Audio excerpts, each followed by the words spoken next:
Hello everyone, आज हम एक ऐसे सवाल पर बात करेंगे जो सबके मन में है। क्या एनआईए को सीआईए जैसा बनाकर इंडिया ने सही किया? चलो इसे समझते हैं। नेशनल इन्वेस्टिगेशन एजेंसी यानी एनआईए अमेरिका की सेंट्रल इंटेलिजेंस एजेंसी यानी सीआईए से इंस्पायर्ड है। अब सीआईए ने बहुत बड़े बड़े काम किए हैं, ओसामा बिन लादेन को पकड़ना, गवर्नमेंट्स गिराना, सब कुछ। लेकिन क्या एनआईए भी उतनी ही कामयाब रही है? कुछ लोगों का कहना है कि एनआईए अभी तक उतनी सक्सेसफुल नहीं रही।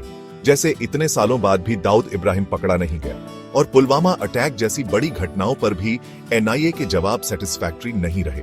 तो बात क्या है? एक बड़ी प्रॉब्लम है ऑपरेशनल स्ट्रक्चर। सीआईए अपने स्पेशलाइज्ड और डाइवर्स रिक्रूटमेंट के लिए फेमस है। वो अलग अलग फील्ड से टैलेंटेड लोगों को चुनते हैं कॉम्प्लेक्स प्रॉब्लम सॉल्व करने के लिए। लेकिन एनआईए में अक्सर दूसरे डिपार्टमेंट से ऑफिसर्स ट्रांसफर कर दिए जाते हैं जिनके पास इंटेलिजेंस वर्क का ज्यादा एक्सपीरियंस नहीं होता। अब बात करते हैं इंटरनेशनल कोऑपरेशन की। इंडिया और अमेरिका की एजेंसीज जैसे एफबीआई के बीच कोऑपरेशन बारहा है, लेकिन कुछ लोग कहते हैं कि ये दोधारी तलवार है। कुछ एलिगेशंस हैं कि एफबीआई अपने इंटरेस्ट्स की वजह से इंडिया के ऑपरेशंस में रुकावट डालती है।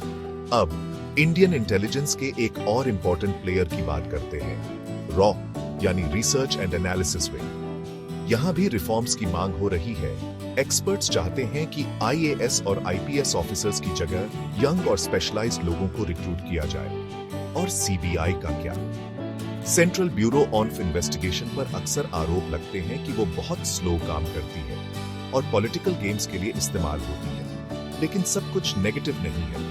इन एजेंसीज में बहुत पोटेंशियल है। इंटरनेशनल बॉडीज के साथ कोऑपरेशन से बहुत कुछ सीखा जा सकता है, लेकिन इंटरनल रिफॉर्म्स और स्पेशलाइज्ड ट्रेनिंग बहुत जरूरी है। तभी ये एजेंसीज सीआईए और एफबीआई जैसी इफेक्टिव बन सकती है। तो अब आगे क्या?